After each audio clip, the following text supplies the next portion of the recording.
জাতীয় স্মৃতিসৌধের মহান স্বাধীনতা দিবস পালনের প্রস্তুতির আরও খবর জানাতে আমাদের সঙ্গে যুক্ত হচ্ছেন সহকর্মী রাইয়ান বিন আমিন।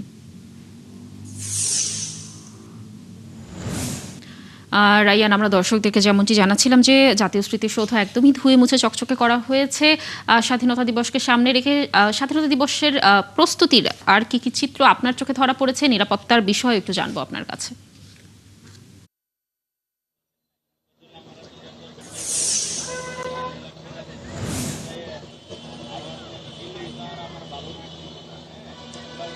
লাবণী, ধোয়া মোছার কাজ এবং সার্বিক যে প্রস্তুতি সবই শেষ হয়ে গেছে। শেষ মুহূর্তে যে প্যারেড প্রস্তুতি ছিল সেটি কিন্তু শেষ হয়ে গেছে। তিন বাহিনী, বিমান বাহিনী, সেনাবাহিনী এবং নৌবাহিনীর সদস্যরা স্মৃতিসৌধে এসেছিলেন। তারা প্যারেডের প্রস্তুতি নিয়েছেন এবং কিছুক্ষণ আগে তারা স্মৃতিসৌধ থেকে বেরিয়ে গেছেন। সন্ধ্যার দিকে ঢাকা জেলা পুলিশ সুপার এখানে আসার কথা রয়েছে। সার্বিক নিরাপত্তার যে বিষয়গুলো সেগুলো তিনি খতিয়ে দেখবেন, তারপরেই হয়তো সাংবাদিকদের সাথে কথা বলবেন। এখন পর্যন্ত যতটুকু জানতে পেরেছি, নিরাপত্তার বিষয়ে 4 স্তরের নিরাপত্তা ব্যবস্থা নেওয়ার কথা জানানো হয়েছে। র্যাব পুলিশ এবং সেনাবাহিনীর পাশাপাশি এনএসআই, ডিজিএফআই এবং গোয়েন্দা সংস্থার যেসব বিভিন্ন সংস্থাগুলো আছে তারা নিরাপত্তা চাদরে পুরো স্মৃতিসৌধের মধ্যে ঢেকে ফেলেছেন। পাশাপাশি ঢাকার এই যে মহাসড়ক আমিনবাজার থেকে নবীনগর পর্যন্ত ঢাকা জেলা পুলিশের তত্ত্বাবধানে থাকবে।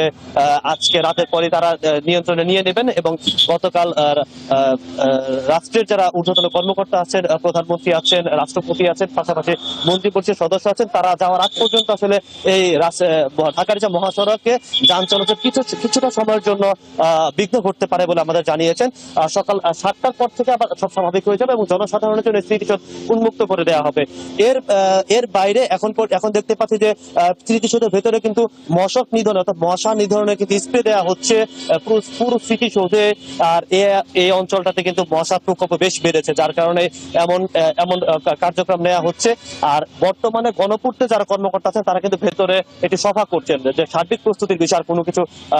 পাশাপাশি প্রধানমন্ত্রীর কার্যালয়ের সাথে তারা যোগাযোগ করছেন যে শেষ মুহূর্তের যে প্রস্তুতি সেগুলো তারা ঝালাই করে নিচ্ছেন। আরো যেহেতু একদিন বাকি আছে, ফলে তারা বলছেন যে এখনো যদি কোনো কিছু ঘাটতি থাকে সেগুলো তারা আগামীকালের মধ্যে সব সেরে ফেলবে। লাবণী, রায়ান, ধন্যবাদ আমাদের সাথে যুক্ত থাকার জন্য। দর্শক, যেমনটি জানাচ্ছিলাম যে জাতীয় স্মৃতিসৌধে মহান স্বাধীনতা দিবস পালনের প্রস্তুতি নেওয়া হয়েছে এবং সেখানকার নিরাপত্তার বিষয়েও জানাচ্ছিলেন আমাদের সহকর্মী।